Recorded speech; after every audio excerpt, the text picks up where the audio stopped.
Hello friends, तो आज मैं आपको ट्रेंडी शरारा बनाना बताऊंगी बहुत ही सिंपल और आसान तरीके से। इसे शरारा या घरारा भी कहते हैं। तो इसे बनाने के लिए मैंने 3 मीटर मेन फैब्रिक लिया है और 2 मीटर फैब्रिक लिया है लाइनिंग के लिए। तो चलिए स्टार्ट करते हैं। तो पहले हम लाइनिंग पे अपर पार्ट की कटिंग करेंगे। तो देखिए, फैब्रिक को मैंने इस तरह 4 फोल्ड करके रखा है और मेरे शरारा की जो रेडी लेंथ है वो है 36 इंच और शरारा 2 पार्ट में कट होगा।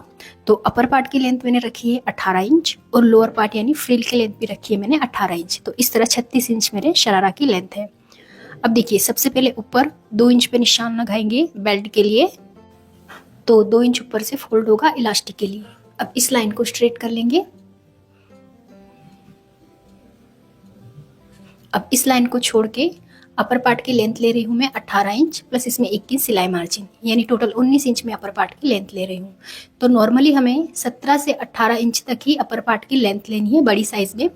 अगर आप छोटी साइज में बना रहे हैं टीनेज गर्ल के लिए तो इसमें आप 3 से 4 इंच कम कर सकते हैं, यानी 15 से 16 इंच आप अपर पार्ट की लेंथ ले सकते हैं। ठीक है, तो यहाँ पर मैंने 19 इंच लेंथ ली है। अब यहाँ से हमें हिप का निशान लगाना है। जो भी हमारा हिप साइज होगा उसका चौथा हिस्सा प्लस 2 इंच की लूजिंग। हिप है 38 का चौथा हिस्सा 9.5 और इसमें प्लस 2 इंच की लूजिंग एक्स्ट्रा, तो हो गया 11.5 इंच। तो 11.5 इंच पे मैं यहाँ पे निशान लगा रही हूँ। अगर ज़्यादा हेवी साइज में बना रहे हैं तो 2.5 इंच एक्स्ट्रा लूजिंग लेनी है। अब देखिए, यहाँ से आसन भी हम 11.5 इंच लेंगे। जितना हिप लिया है उतना ही आसन ले रही हूँ मैं। अब इस तरह निशान लगा के इन लाइन को स्ट्रेट कर लेंगे।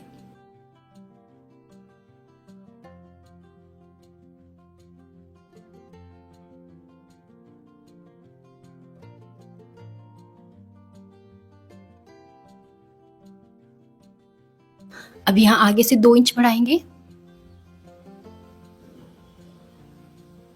और ज़्यादा हेवी साइज है तो 2.5 से 3 इंच बढ़ाना है। ठीक है, अब 1.5 इंच पे सेंटर में एक लाइन बनाएंगे और इस तरह आसन का शेप बना लेंगे।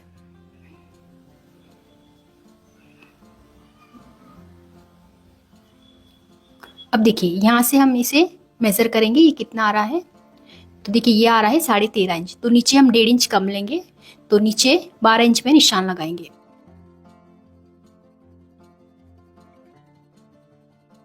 इस तरह से अब इन दोनों निशान को जोड़ देंगे।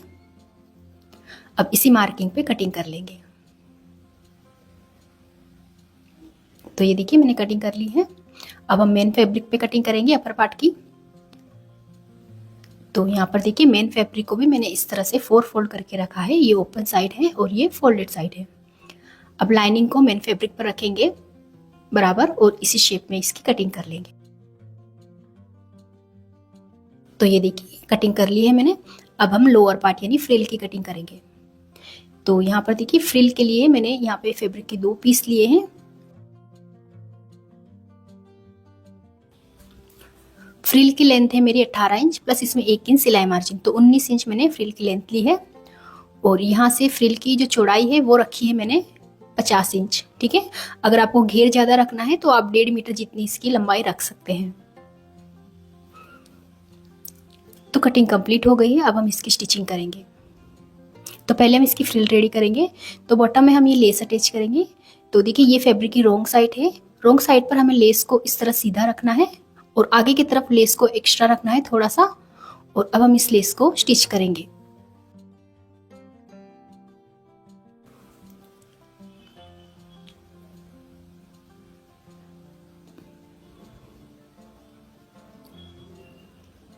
तो इस तरह हम लेस को पूरे फैब्रिक पर स्टिच कर देंगे।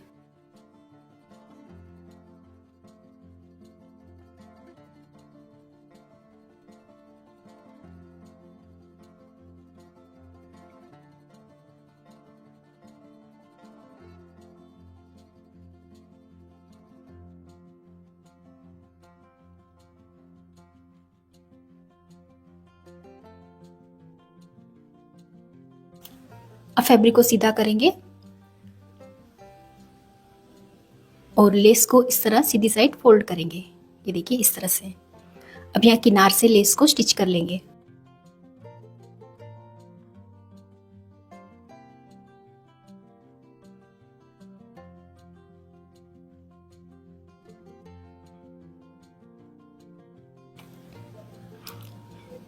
तो पूरे फैब्रिक में हमें इस तरह से लेस को अटैच कर लेना है। और देखिए बैक साइड से बिल्कुल गुम लेस अटैच होगी। और इस तरह से देखिए ये मैंने लेस को अटैच कर लिया है। अब हम इसमें प्लीट्स डालेंगे छोटी छोटी। तो आगे से 1.5 इंच छोड़ देना है और इस तरह से हमें इसमें छोटी छोटी प्लीट्स बनानी है। अब गैदर्स भी बना सकते हैं और इस तरह प्लीट्स भी बना सकते हैं।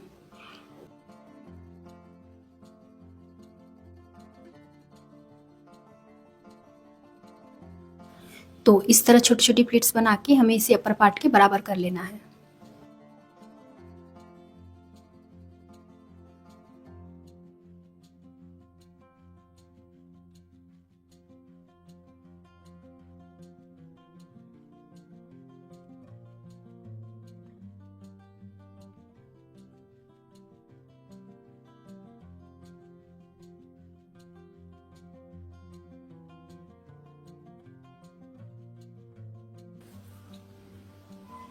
तो ये देखिए इस तरह मैंने फ्रिल बना ली है।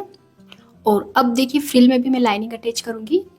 तो यहाँ पर मैंने इसकी लाइनिंग भी कट कर ली है, ये देखिए इस तरह से। अब हम फ्रिल को अपर पार्ट से अटैच करेंगे। तो यहाँ पर देखिए मैंने अपर पार्ट में लाइनिंग को अटैच कर लिया है, ठीक है। अब हम इसे इस तरह फोल्ड करेंगे और यहाँ पर देखिए जो मैंने फ्रिल में लाइनिंग अटैच की है उसकी जो चौड़ाई है वो मैंने अपर पार्ट के बराबर रखी है। तो ये देखिए लाइनिंग है, यहाँ से जो लाइनिंग की चौड़ाई है ये हमें अपर पार्ट के बराबर रखनी है। और नीचे बॉटम से इसकी चौड़ाई मैंने रखी है 10.5 इंच, जितनी हम प्लाजो में मोहरी रखते हैं 10 से 11 इंच उतनी रखनी है।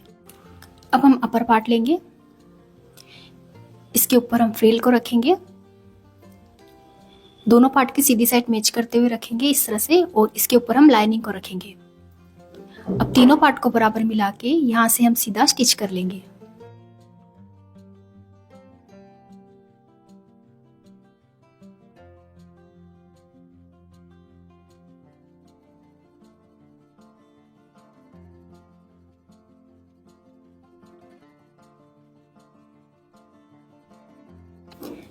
ये देखिए इस तरह से।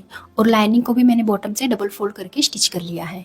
तो ये देखिए इस तरह से इसमें फ्रिल अटैच हो जाएगी। तो ये एक पार्ट हमारा बनके रेडी है। तो ये एक पार्ट रेडी हो गया है। सेम इसी तरह से मैंने दूसरा पार्ट भी रेडी कर लिया है। अब दोनों पार्ट को बराबर मिलाएंगे।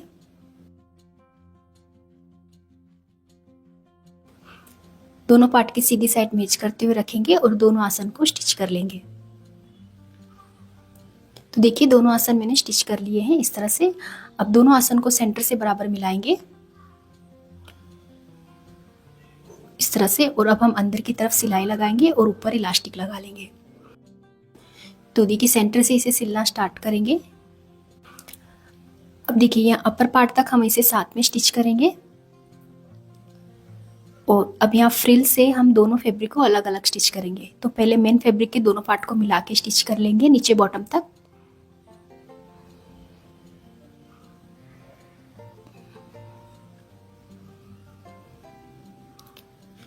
और अब यहाँ मेन फैब्रिक के पास एक छोटा सा कट लगाएंगे।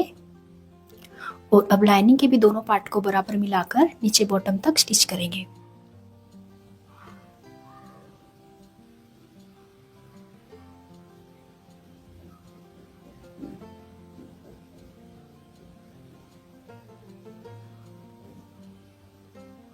सेम इसी तरह हम दूसरी साइड भी स्टिच कर लेंगे।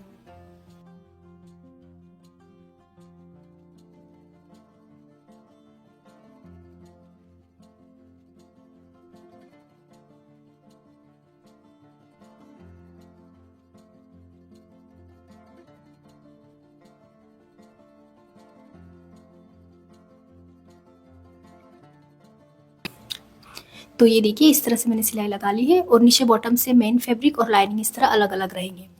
अब बस हमें इसमें इलास्टिक लगाना है। तो इलास्टिक की जो लेंथ है वो हमें कमर से 2 से 3 इंच कम लेनी है। कमर 32 की है तो मैंने 30 का इलास्टिक रखा है। अब हम इस इलास्टिक को यहाँ वेस्ट में लगा लेंगे, जैसे मैंने आपको पहले पैंट और प्लाजो के वीडियो में दिखाया है। देखिए इस तरह से। तो अब ये देखिए ट्रेंडी शरारा बन के रेडी है। और ये है इसकी फाइनल लुक। इसके साथ आप पेप्लम कुर्ती या शॉर्ट कुर्ती भी बना सकते हैं। तो अगर आपको ये वीडियो हेल्पफुल लगी तो इसे लाइक और हमारे चैनल को सब्सक्राइब जरूर करें। Thank you for watching.